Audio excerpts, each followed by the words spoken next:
A new U.S. intelligence report is shining a light on Vladimir Putin's health. 3 intelligence leaders familiar with the report told Newsweek this week that the Russian leader was treated for advanced cancer back in April, and there was an assassination attempt on his life in March. But those officials from the Office of the Director of National Intelligence, the Air Force and the Defense Intelligence Agency caution that there are still plenty of questions because of how isolated Putin has been recently. So what does it mean for the war in Ukraine and the aggressive imperial Russia that we have come to know? Joining us now is former United States Ambassador to the United Nations and former U.S. National Security Advisor, Ambassador John Bolton. Ambassador, thank you so much for being here. Appreciate you coming back. Glad to be with you. Thanks for having me. So there are these reports that say that there's jockeying for position inside the Kremlin already. It's very intense because of the uncertainty. Do you buy any of this? And isn't Putin the type of guy to sort of pick his own successor at this point? Yeah, I mean, there have been rumors and speculation about the state of Putin's health, his mental state, attempted assassination. You know, when somebody reports that they've interviewed people in the intelligence community who say there's intelligence that says X, that doesn't necessarily mean they're reporting facts. It's right. That they've heard from somebody who heard from somebody who heard from somebody. I think that the most likely outcome here is that there will be a reckoning in the Kremlin, but at some point after the hostilities in Ukraine cease. And I'll be the first to say, I don't know when that point is going to come, but my sense is that the real power struggle, and there could be one, will abide the resolution in Ukraine, much the same way Khrushchev was sent to retirement after the Cuban Missile Crisis. They didn't do it in the middle of the crisis. Mm-hmm. The tone out of Ukraine, you mentioned Ukraine, has clearly shifted in recent weeks as Russia has consolidated its forces in the Donbass and is gaining ground after a pretty embarrassing slow start for Moscow. How do we ensure some form of victory for Ukraine? How do we get this to a stalemate or shorten the conflict overall? Is that even possible, Ambassador? Well, I think it is. I mean, I do think the Russians have done better. You quite rightly say they got off to a miserable start. They obviously underestimated their capabilities. But speaking of intelligence, you know, our intelligence briefed both houses of Congress in the early days after February 24th that the Russians would capture Kyiv in a number of days and the whole country in a number of weeks.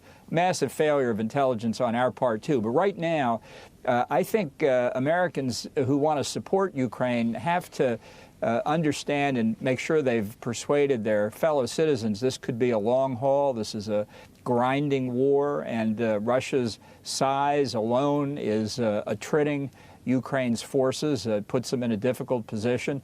I think we've got to carry through on a lot of the things the administration has promised, but to get these munitions, weapons to the front line in Ukraine sooner rather than later. Yeah, Ambassador, the Biden administration has been all over the map when it comes to these longer-range missiles because of fears that they would be escalatory. Isn't that the same type of attitude that allowed Putin to start the war to begin with, a lack of a real effective deterrence regime?